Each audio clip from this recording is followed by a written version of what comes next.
Good morning! Pupunta nga pala yung mga biyanan ko dito. Ngayon pala kami magkikita simula nung pagdating namin galing Pilipinas. Kagabi naligo na kami. Gabi naman kasi kami naliligo dito sa Japan. Kaya ngayon, pag gising ko, maghihilamos na lang ako. Wala yung pang ano ko sa hair. Yan. Gamit tayo ng You Glow Babe Beauty White Soap. May 5 pieces na siya sa isang pack. Sobrang mura lang sa Pinas. Meron pa akong stock sa Japan. Dito sa Japan. Ilang piraso na nga lang. Kasi nabili na, marami nang bumili sa akin. Na-ship ko na din, natanggap na rin nila. Tapos, meron nga pala tong micro peeling. So, kung consistent ka gumagamit, maganda siya sa balat. Kakaputi ng face. Hindi man ganun kabilis, pero unti-unti, nakakaputi siya. Kasi may micro peeling nga. Kasi may 10 times power whitening ingredient. Ayan siya. Gamit tayo. Yung isa gamit ko sa pag naliligo. Tapos ngayon magbubukas ako ng 4 hilamos. Hilamos lang ako din. Toothbrush. Tapos okay na yun. Tapos intay na lang namin yung mga biyanan ko. Hindi ako luto. Ayaw nila. Sabi niya, kasi pagod daw ako ganyan. Wag na daw ako mag-abala. Nagluto sila. Ako kung anong prepare nila mga bakasa at utosan. Tapos dito na lang daw kami kakain. Yung luto nila.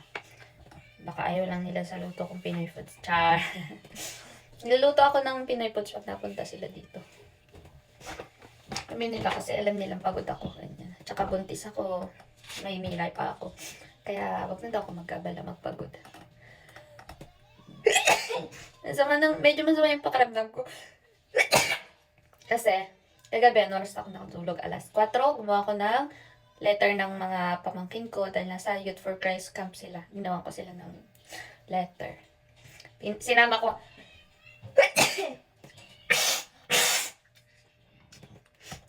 Pinasama ko nga pala sila sa YFC camp.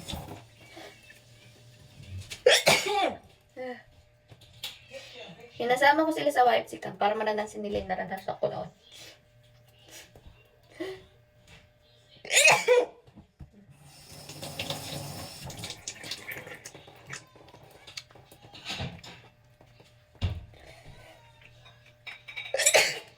Ganto ako pag puyat, tsaka pagod. Kulang sa tulog. Hatching ako ng hatching, tapos sinisipon. Ang sama ng pakaramdam ko. Pero pag nabawi ko na yung tulog ko, okay na naman ako. Bumabalik din sa ayos. Basta pag pag napagod tsaka kulang sa tulog, kailangan ko the next day, magpahinga ng maayos. Ayun. Nirap ko lang sa kamay ko. Tapos, paulit-ulit kong pinabula. Tapos yun na yung inaano ko sa, nihilamos ko sa mukha ko. Pinakain ko na nga pala si Miray. Tapos, aayos ako na lang siya bibilisan. Kasi all goods na.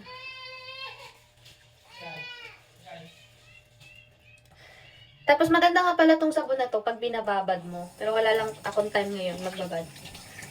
Para para ma-absorb niya yung sabon.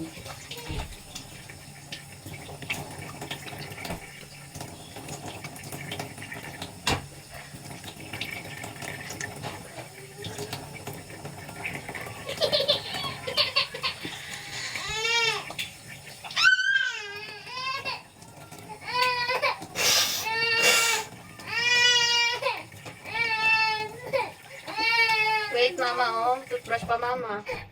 May nangihingi ka ng...